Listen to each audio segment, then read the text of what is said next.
All right. Welcome back, everyone, to another episode of the CV Update. Once again, we had an action-packed week in terms of sports news, including the Celtics finding a new head coach, the ongoing NBA playoffs, which have been extremely exciting and fun to watch, the Red Sox continuing to play well amid crackdown by Major League Baseball on sticky substances used by pitchers, in addition to the Stanley Cup final matchup being set and the ongoing Euros as well. And we'll also discuss a little bit on who Tom Brady may have been talking about when he made some interesting comments on the shop this week in an episode, I think that was released yesterday, but a preview was leaked. We will discuss all of that as usual today. And joining me as my co-host is Rohan Venkatesh. And this is going to mark the first time in almost a month that both of us are back on the show. Rohan, how have you been?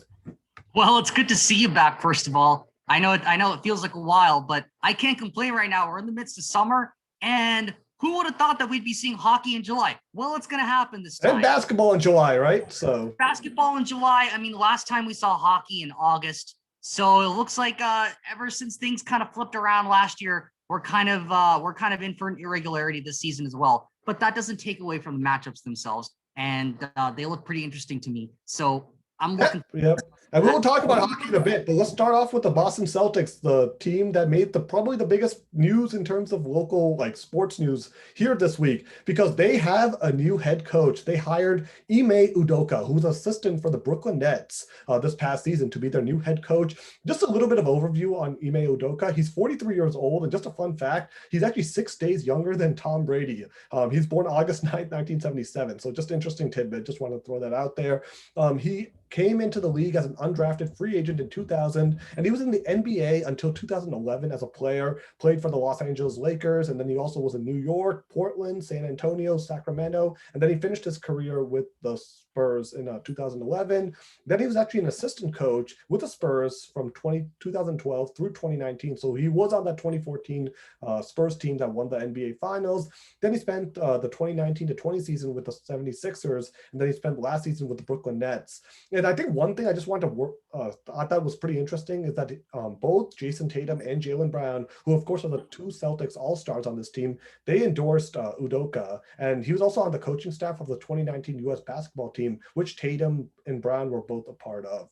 So, I mean, he's an unproven candidate, Rohan, but what are your takings on this hire? Are you happy with a guy like Udoka, who is like a fringe NBA player, but he has like a lot of endorsements? Or what do you think? It's definitely a fringe pick because this guy really wasn't really on the radar to begin with. He's never coached before. He was an assistant coach. Are you talking about like a head coach? Or? Yeah, head coach. I mean, so this is kind of a pick out of left field. But I'm going to qualify that by saying that's not a bad thing, right? Because if you look at the Celtics the last few years, they've kind of been a mess, right? And even after some, I would say some I would have said big name signings, but even with that core built around Jason Tatum, they've been kind of consistently underachieving year after. No, definitely. I mean, so I would say that right now a shakeup is in order, and with Brad Stevens going to the head of basketball operations, and with Danny Ainge kind of retiring and headed off into the sunset, I mean, I would say this is probably the shakeup that the team needed.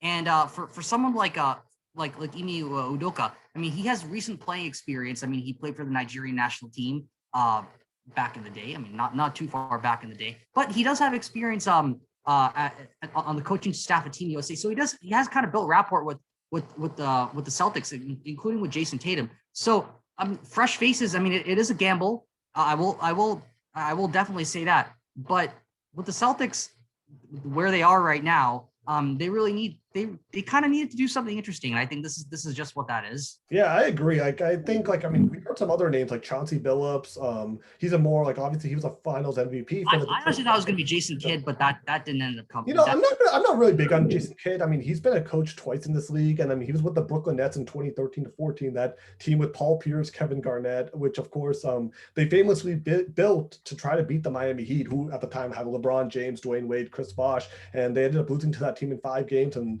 yeah, I mean, I'm not big on Kidd. He went to Milwaukee the next season. He didn't do great there. I mean, he did okay, I guess, but I mean, I don't know. I think Kidd is kind of like someone. He's obviously a great player. He was a terrific player, but I'm okay with I'm actually okay with this because I think at the same time, like sometimes if you have like these star players, sometimes these guys aren't like the best teachers. Like it's for them, it's just sort of like natural ability, which sort of like is how they're not good at teaching. Brad Stevens wasn't exactly that, but well, I mean, yeah, Brad Stevens didn't even play in the league. He played D3 basketball, I think, at DePaul University, like in Indiana. So yeah, Brad Stevens didn't even play in the league. But like it doesn't. I don't think you need to play in this league to be successful as a coach. I mean, I guess if I look at some of these guys, maybe I guess, but it's hard to really know for sure because if you look at some of these recent guys who, I guess Nick Nurse of the Toronto Raptors, I don't know if he ever played in the NBA. Greg as a Popovich coach, you don't never have to played play. in the You just have to NBA. be able to know what the strengths and weaknesses on your team are and be able to leverage it to your strengths.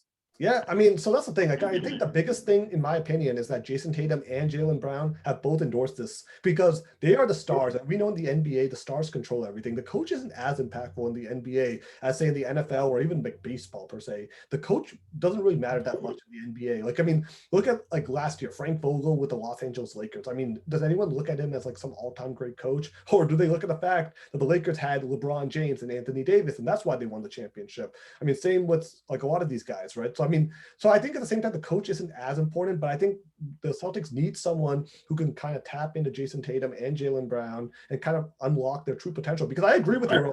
They've sort Well, of it definitely can't matter, especially if you're down to like the last couple minutes of the game and you have some timeouts remaining and you got. So the way I look at it in the NBA is, I think coaching. Were you saying something? Go ahead. Go ahead. Yeah. Like if you have to execute like a set play in the last couple minutes or so, or if you're in that stage where you have to tactically foul or do something like that. I mean, for most of the rest of the game, the players kind of dictate the pace of play and they kind of set the flow of the game. But when it comes to setting some key plays, I mean, especially near the end when you're calling a timeout, that's when the coach can really have an impact. Well, and they can. They definitely have a role in motivating players, and especially with the young guy like Ime Udoka, who's for a coach at least. I think that this is exactly what the team needs, at least right now. I mean, like I can't say it's an ideal pick, but I can't think of a better pick, so I can't complain. Yeah, I mean, the way I look at it in the NBA is coaching matters if the two teams have like similarity in talent. And when I say that, basically, or one team is just sort of slightly more talented than the others. Then the coaching matters a lot. Like I think maybe example last year is the Miami Heat when they beat the Boston Celtics. I mean, I would say the Celtics were the more talented team, but better coaching by Eric Spoelstra of the Miami Heat led the Heat to actually winning that series in 6 games. I mean, another example is maybe And the fact that the Celtics also choked.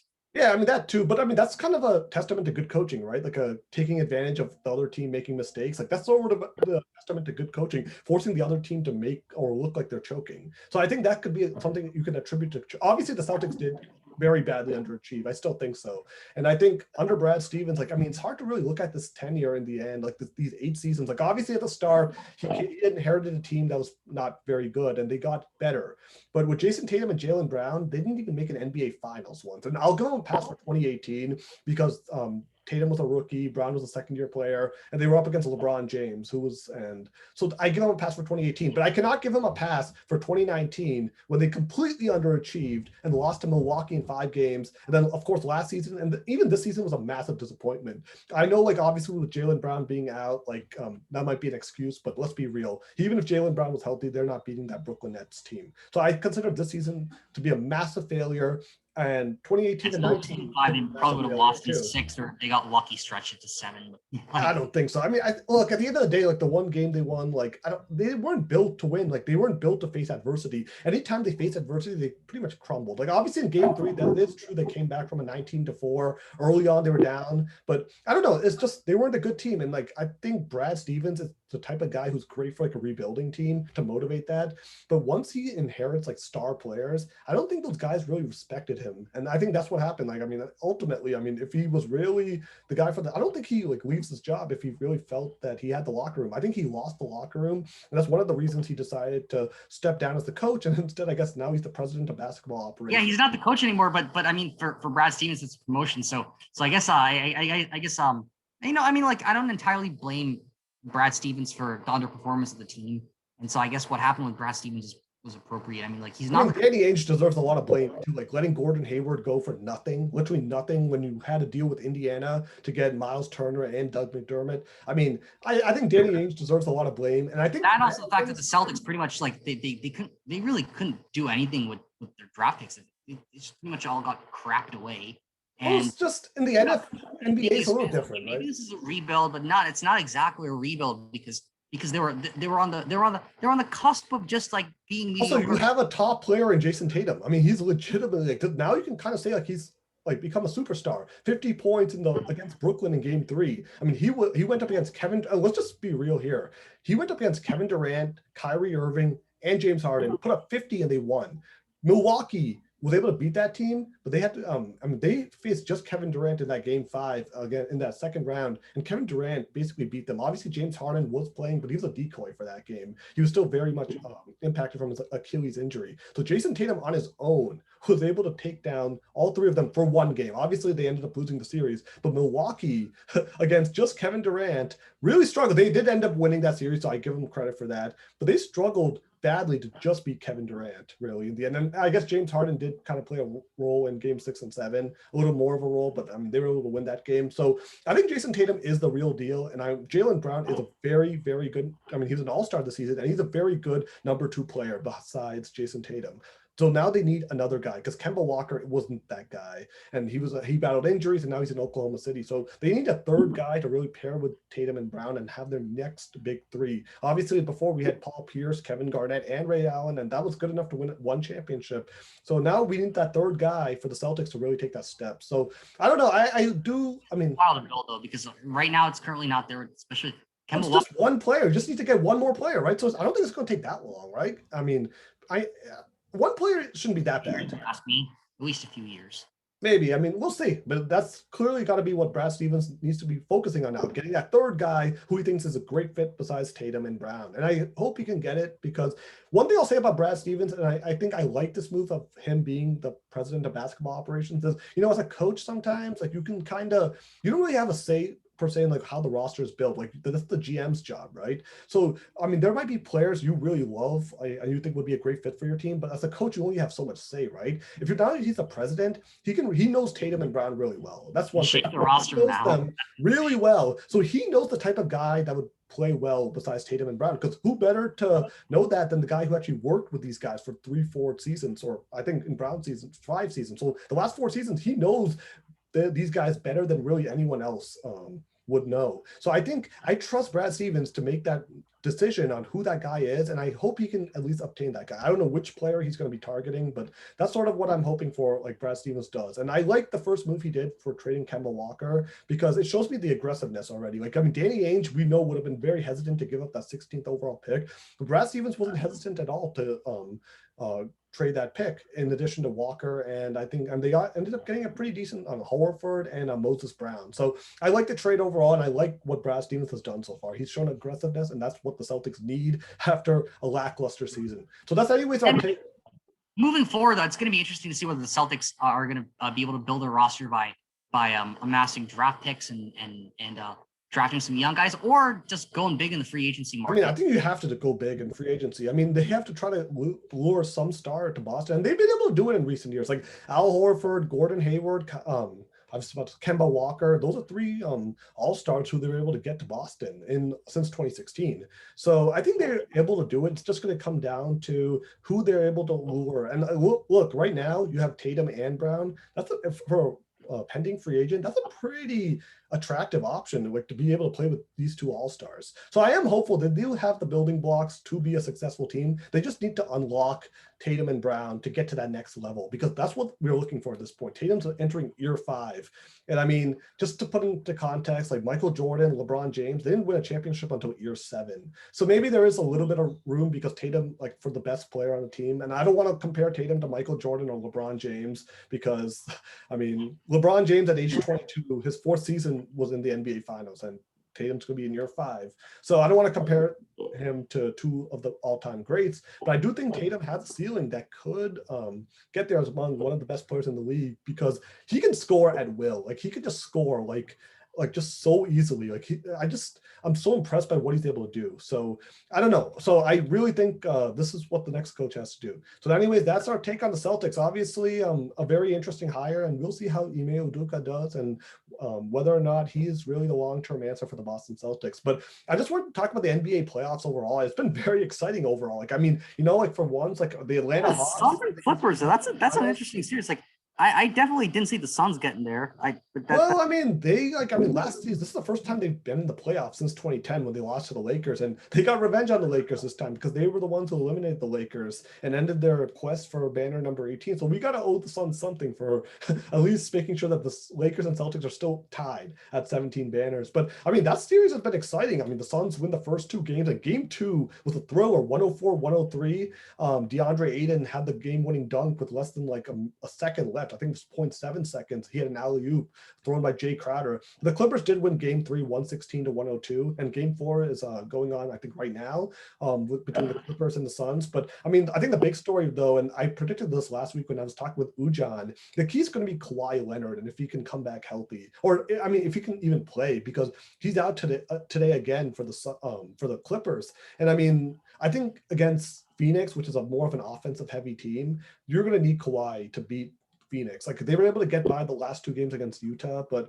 I don't know. Like you're going to need Kawhi to beat Phoenix. You're going to need someone to really lock down Devin Booker. I mean, Chris Paul is back for the Suns, so that's going to be even harder. And I know they were able to win game three, but Paul George is not good enough to get. Maybe I don't know. I don't think he's good enough to take you to a championship. He's good. He's a very good number two player, but Kawhi Leonard needs to be healthy. Like, what do you think? You think you?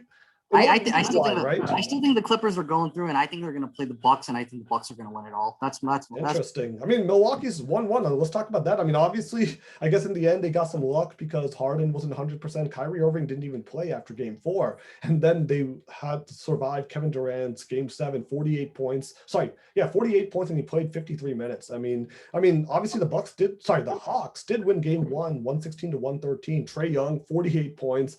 Giannis did score 34, but I think game two was when the Bucks really locked down. Giannis had 25 points. Trae Young, though, from 48 points in game one, just 15 points in game two. So the Bucks pretty much focus on trying to neutralize Trae Young because that's like their best chance of winning. I mean, obviously that's like any team's best chance. Like Philly, obviously, for some reason, wasn't able to neutralize Trae Young because they should have won that series, but they completely choked again. So the 76ers completely blew that opportunity. They should have won that series in five. I mean, obviously, if I go talent by talent, then I'm saying Milwaukee should win this in five. But here's the thing.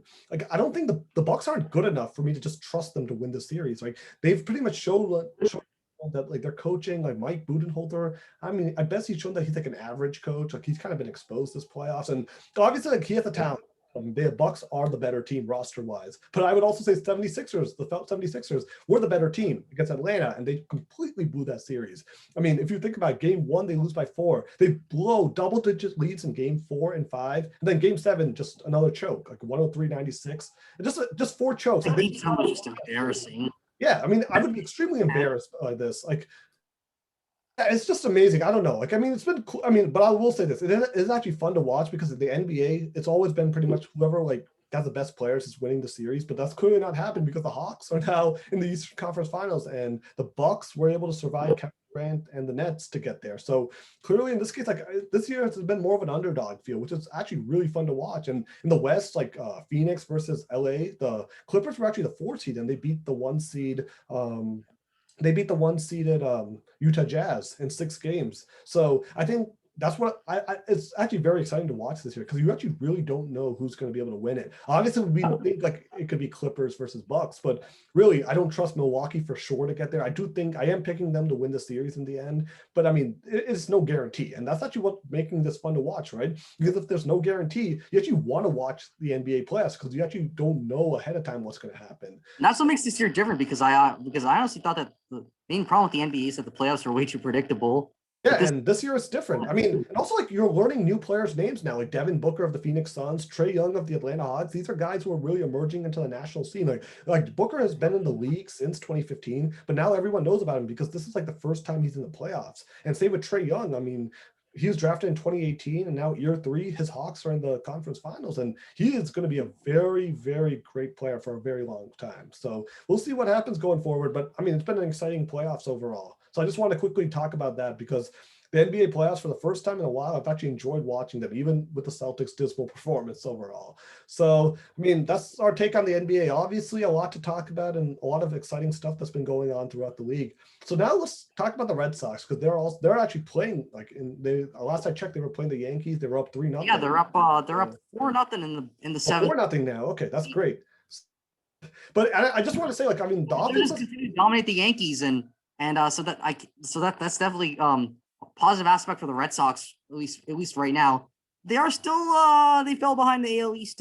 That's It's like by a game, like you know what, like at this point, like if you're down by, I mean, they're in striking distance, and that's all I really care about because they're trailing by half a game, but that's because but the Red Sox also have a game in hand because the Rays and the Red Sox have the same number of losses, but the Rays have one extra win because they played one extra game. Yeah, so I think I'm not that worried about that at all, to be honest. Like, I mean, obviously that series at Tampa was pretty disappointing. I mean, they did win the first game, and then I think that was when Erod. Second one was a disaster. Garrett Richards. Yeah, I wanted to actually let's talk about him. Actually, Rohan. But the third one, that was a weird. No, I agree. But I want to talk about Garrett Richards first because I will get to that third game. But I want to talk about Garrett Richards because here's some statistics and numbers on Garrett Richards, right? His last 4 starts, and this is after Major League Baseball had that memo about the sticky substances, those foreign substances on the gloves and stuff like that.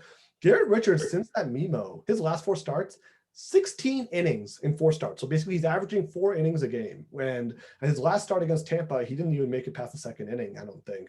He's allowed 29 hits, 18 runs, and if you were just curious, that's a 10.13 ERA in his last 4 starts since the crackdown by Major League Baseball on sticky substances.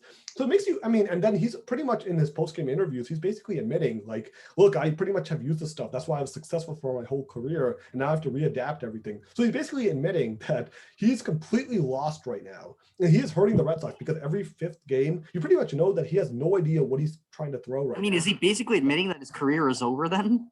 I mean, that's what it seemed like. He basically said, like in I think the last post, not the Rays, but the start before, he basically said, I'm glad I was able to make a career because it's going to be really, he basically said something along the lines like, it's a good thing that they only just recently started this, and not at the start of my career, because otherwise I probably wouldn't have much of a career anyways. So he's basically admitting that like at this point, he has to relearn everything, he has to readjust, and that's pretty scary if you're the Red Sox because you pay him $10 million and right now he doesn't know how to pitch anymore. That is a huge problem for this team. So, I mean, he's been completely exposed by this crackdown. So I just wanted to talk about this because this has been extremely like, I don't know, like, I mean, obviously we're seeing it throughout the league, right? Like we're seeing like Max Scherzer recently, Joe Girardi, like had him. That was an interesting exchange. Yeah. I mean, I think some of these guys, like, I mean, I think Girardi. I mean, like Scherzer seemed initially confused, but then later pissed off that the umpires tried to check him almost like repeatedly, and then he seemed to almost like he signaled to the umpires in the dugout like, "Hey, look, I'm clean." And then Joe Girardi looks like he hadn't seen enough, so he was really getting into the umpire. I think Girardi. Well, here's the thing with pitchers. But Girardi to me he kind of has a history of being a troublemaker. I mean, I remember back when he was with the Yankees and like he was always contentious in those post game pressers. So.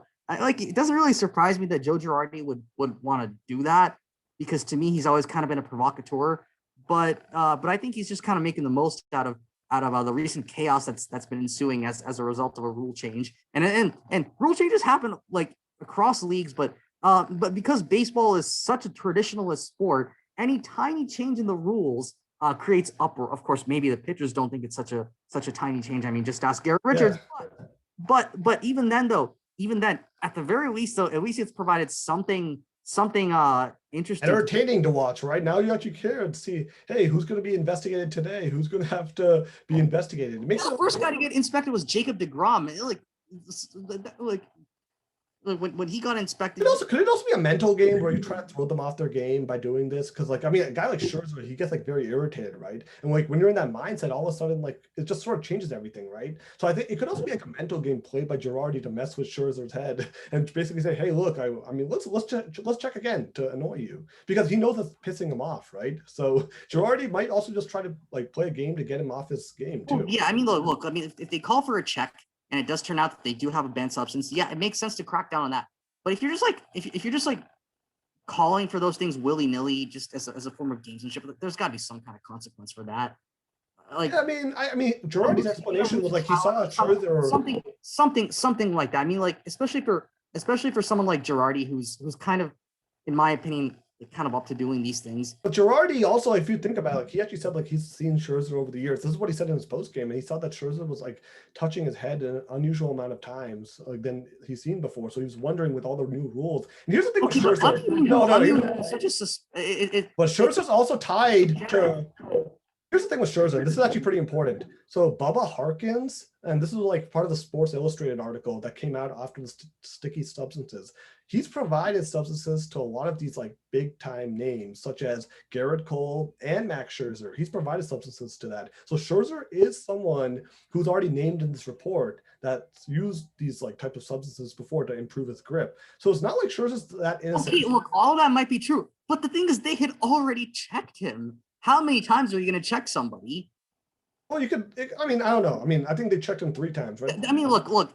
I don't mind checking multiple times, but you got to standardize the process because using these checks should not become a weapon. And I think that Joe Girardi is trying to weaponize this. Yeah, I mean, I think that's what sort of happened at this point. But I mean, yeah, I mean, I think anyways, it's been interesting because since then, the offenses in the league have just already improved.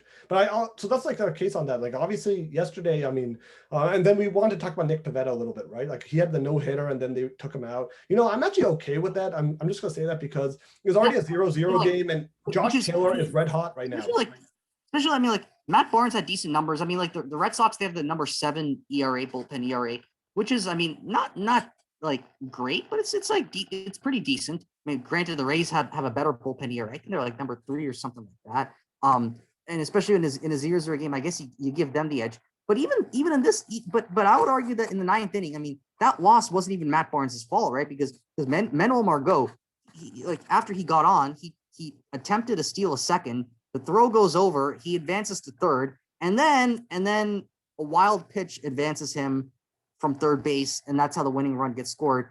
Okay, maybe you can blame Matt Barnes for the wild pitch, but it looked like a breaking ball, which could have been stopped. And yeah.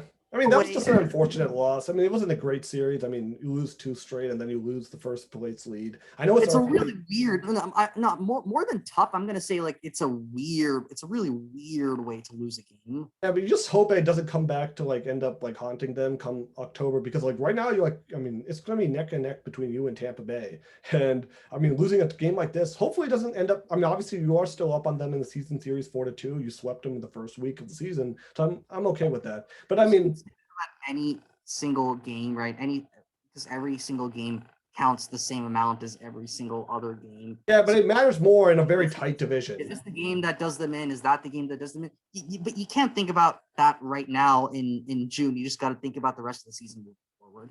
Yeah, no, I agree. But at the same time, like these are like games you like in a very tight division. And every type of close game matters. Up until the series, the Red Sox were undefeated against Tampa. Well, yeah, I mean, look, it is one series, right? Like right now, they've swept New York too. I think the Red Sox have had their fair share of domination over Tampa. It's just one series, though. Like you can't say it was domination. Like what do you say? I mean, using that logic, the Orioles had domination over you the first week, and then you went to. Oh yeah. Them. So it's too small of a sample size for me to say they had domination. They swept a series, which was good, but I mean it was just 3 games. So and now they won the second series 2-1. So I mean I guess they've shown that they can still compete with the best, and I think that's what we've seen. But I mean, it wasn't a great series by any means, and they need. And I mean, look, I mean, they rebounded last night with a nice win against the Yankees. I mean, Martin Perez, though, I'm not happy about his performance. He didn't even make it past the 4th inning. I mean, he did only technically he allowed no earned runs, but there were 3 unearned runs, 6 hits. Fortunately, the bullpen, led by Hirokazu Sawamura, Garrett Whitlock, Adam Ottavino, and Matt Barnes, pretty much limited the Yankees for the rest of the game. Matt Barnes, I didn't like the way that 9th inning went, though. I mean, he got a little lucky. Clint Frazier chases a bad pitch outside, and then DJ LeMahieu grounds into that double play to end the game. So it was a little bit shaky. I mean, he's been a little bit shakier recently. I don't know if it's because he's overused or what's going on, but I don't know. I mean, it kind of worries me. Something feels not so great about the pitching staff overall. I think the fact that the Red Sox have been able to hold it up, either it's part luck and also the fact that the offense has been potent. The offense is very good, but it's also throughout the league, right? Because now pitchers across the league have to adjust themselves. And because of that, the Red Sox offense is a very good offense when it's healthy and it's playing as potential. So we're basically seeing that right now. Because throughout the league, everyone's trying to adjust their new like pitching grip and everything like that. So as a result of that, the offense is doing well. So that's something I think that hopefully will continue. The offense should be the strength of the team going forward. However, it kind of does worry me because come playoff time, if the offense goes cold, I don't trust the rotation to hold up. But I don't know. We'll see what happens. Maybe they make an addition during the trade deadline, which is coming up next But week. if I had to point out one cause for concern, it would be the pitching staff. Yeah, I mean, that's kind of a big one because right now, like everyone's pretty much exposed. Valdi did pitch well today, but sorry, not Whitlock. Perez, you can't really trust him. You can't really trust Garrett And Richards. Erod's been a disaster. He's been horrible this season. And then Pivetta, I don't know. Pivetta's still very kind of unproven to me. So I don't know like what to really expect out of him in the playoffs. He's been a nice surprise for this team, but I mean, I think at his best, he's maybe like a number 3, maybe like a number 4. Like he's a 3-4 type of guy in the rotation. So yeah, I don't know. I mean, the Red Sox have been continuing to play well, and I think at this point they are a legit team. Like they are a contender, and they should add to this team to make it better because this is a good team and they have a good roster now. So I mean, you got to build it into a way that can be a real contender come playoff time, and I think they do have a good enough roster to make noise in the playoffs. So that's our take on the Red Sox. Obviously, continuing to play well. Obviously, a kind of a disappointing series with the Rays, but they are doing well against the New York Yankees, which is always a great thing. So, so let's quickly just go into the NHL now. Not much Bruins news except for the fact that they brought back Trent Frederick, the defender. Yeah, they got him in February. He's going to be around $5 million contract. Just, I mean, it's okay. He's just that doesn't take away from the fact that the Red Sox that the Bruins blue liners has pretty much been short staffed, and I mean like that the loss of Brandon Carlo pretty much like kind of did him in the playoffs, and I mean hopefully he's gonna be healthy next year. Trent Frederick, I mean like okay. I mean let's just be real. He's not like a make or break player for this team. He's just a decent player at best, right? Yeah, but he's a good utility guy who can hold the defense together. Yeah, but I mean, he's not going to be like the type of guy who like make or breaks your roster for like a Stanley Cup. So I mean, this is like whatever. Like this is good that they brought him back. But you know what? Even if they hadn't brought it, like it really isn't that much of an impactful move. So that's how I sort of view it. But I can't help but notice the fact that the Bruins arch rivals are in the Stanley Cup final. Oh yeah, I mean Montreal and Tampa Bay. So Tampa's going for the repeat. I'm normally against repeats, but yeah, I'm all in for Tampa this time. Yeah, I don't know. Like, I mean, this is an interesting series because obviously Tampa's favored, but the Canadians, they've been on some type of run. I mean, beating Vegas in the conference finals, and Tampa is favored. But I mean, here's a good team, right? They got a good team, and like I mean, Marc-Andre Fleury in net, but in addition to like had that Pacioretty, right? Max Pacioretty. Yeah, so I mean, they're a decent team. Of course, like they went to the Stanley Cup final in 2018. So I like especially for the first few years of just being in the league. I mean, they're a pretty strong team, but I mean, nothing like Tampa though. Tampa's a juggernaut. But you know what? We've seen stuff in the NHL playoffs. Steven Stamkos, Victor Hedman, and then like Vasilevsky, and that's like completely like whites out. So, like I remember what it was like to have to face them, like as a Bruins fan. So like I'm not going to bet against Tampa. I mean, of course, the odds are very much in Tampa Bay's favor. They're a -250. No team has been that favored in the Stanley Cup final since the Canucks Vancouver in 2011. Yeah, and we know how that one ended. Yeah, so that's why I say, like, I mean, look, I mean, obviously Tampa should be favored, but I actually think Montreal will win the series because I think that it's just that type of run. And, you know, like sometimes, like, I mean, even if one team is loaded, we've seen before where massive upsets happen. You know, what you're saying is there's truth to what you're saying, but Tampa's a better team. I'm going to say Bolton 7. Yeah, I'll say Canadians and 7. I'll say Canadians and 6. I think it's going to be. I don't want that. I mean, I don't really look at this point. I mean, obviously, I don't want to see Montreal win. I don't really want to see Tampa win. If I have to choose who I want to see win, I'd probably say Tampa, just because I don't want to see Montreal win and add to their 24. It would be 25, right? Stanley Cups then if they win this one. So, yeah, I mean, definitely don't want to see that. But we'll see what happens. I guess, like, obviously, it's kind of a thing. And I guess the other, I mean, I don't really know if this doesn't matter for the Bruins, but the Seattle Kraken, the new NHL team, named a new coach, Dave Haxtell. Got a new coach, right? He coached the Flyers in the past. He was an assistant coach with the Leafs.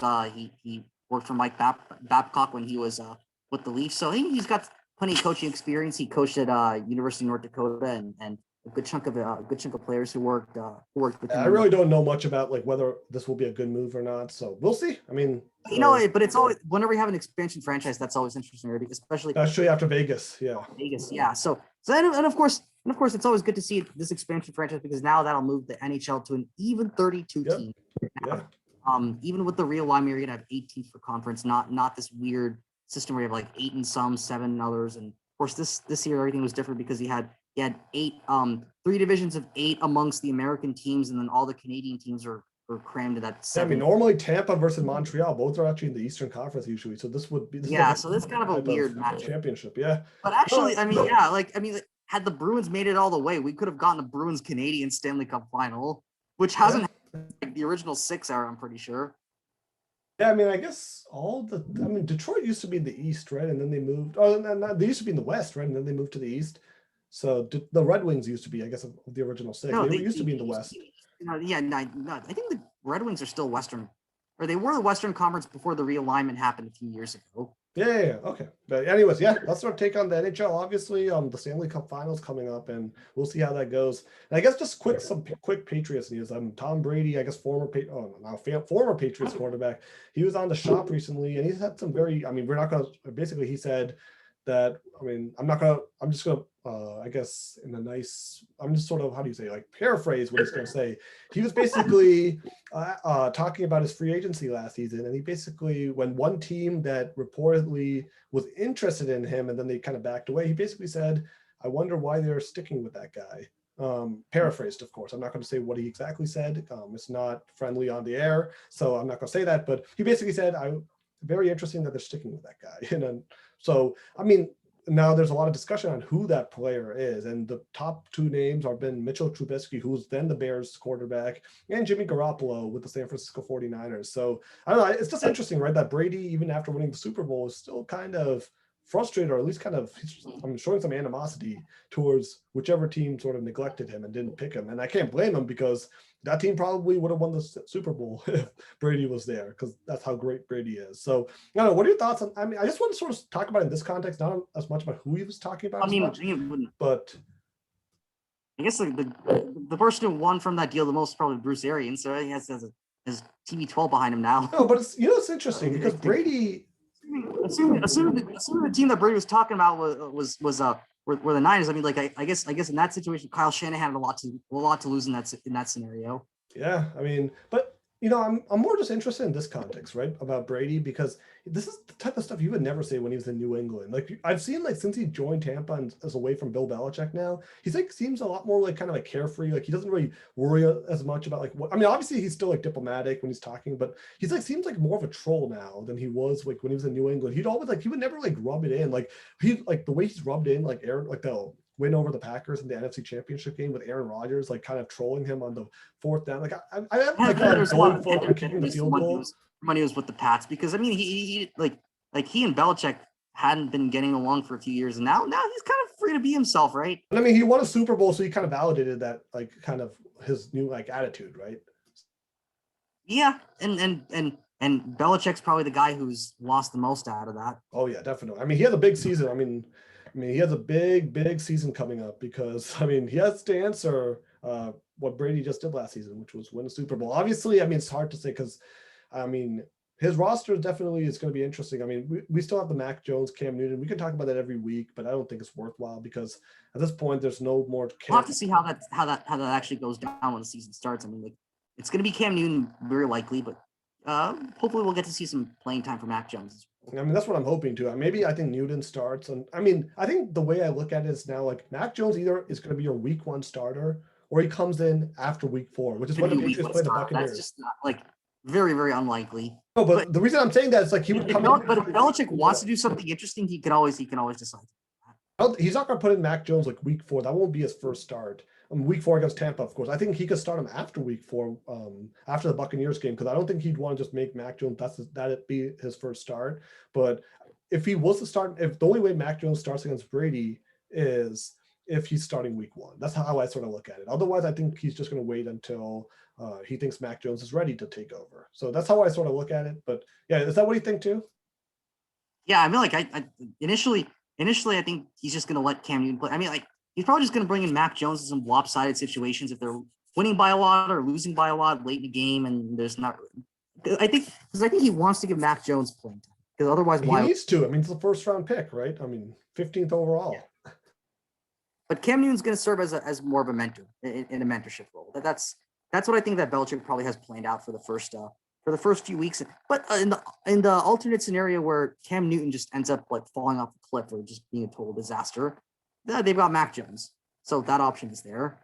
Agreed. So we'll see what happens for the Pats, but obviously a very interesting training camp and preseason coming up because for the first time, we really don't know who the quarterback will be week 1 for a very long. I mean, I guess we didn't really know last season either, and then Cam sort of took that role. But I mean, there's a lot of quarterback questions which we didn't have to really think about ever when Tom Brady was here. So that's our take on the Patriots. And just going to quickly just talk about the Euro. Obviously 2 games today, Denmark beating Wales 4-0, and then Italy. That was a very exciting game. It was a 4-0 game, but it was a lot closer. It was a lot closer than the scoreline suggested because the first 15 minutes, like Wales, it looked like they were creating a lot of chances, and then like before you know it, Denmark's they're able to put one in, and then the second goal was kind of an unfortunate bounce for Wales. It was a bad pass in the penalty area, which just got buried home, and then of course they kind of just fell off after that. I mean, like even that second goal came after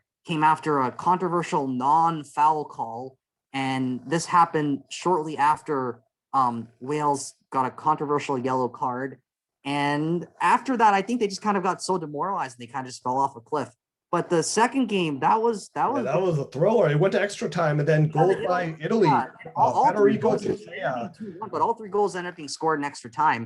Federico Chiesa scored the first, and then Matteo Pessina for Italy. Austria probably should have won. I mean, that because I mean they did have that disallowed goal in the second half. I mean, but I mean, Austria should be happy because they are the first team in this tournament to score against Italy. It did take extra time, but they are the first team in this tournament to score against Italy at all. Yeah, and it broke a streak of 1,100 and I want to say 45. Yeah, it is amazing, but good for them. I mean, at least something like that. I mean, Italy's. I mean, they pretty much perfected their defense. I mean, like, of course, this is historical among Italian soccer teams. That they got the door bolt formation, the catenaccio as they call it, where they just block off all paths, and it's a very much a defense first approach, which is not really good from a defense perspective. But I mean, once you take care of once you take care of things in your own end, that's when you can really feel free to attack on the other end. And of course, I mean, Italy, they're able to strike at the right time. I mean, they were able to get 2 goals, and I mean, Austria made it interesting at the end. Yeah, and that goal in the 114th minute by Sasha, right? Sasha Kaladzic. I don't know if I said his name correctly, but he scored a goal to make it 2-1. The first goal scored against Italy. So at least something to be happy about for Austria. Obviously, they're very disappointed following the loss, but they fought hard. So they at least deserve some credit for at least finally scoring against the Italian team defense. But anyways, yeah, that's our take on this week. Obviously, a very eventful week and a lot of news to talk. Obviously, great to have both of us back on finally for the first time since May. First time this month, I guess, was the last episode in June.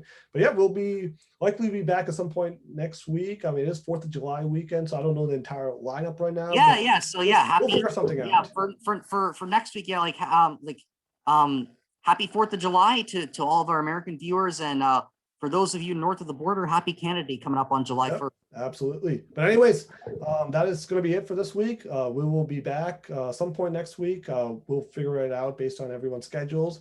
But until then, stay safe and enjoy the holiday time, everyone. All right. Peace.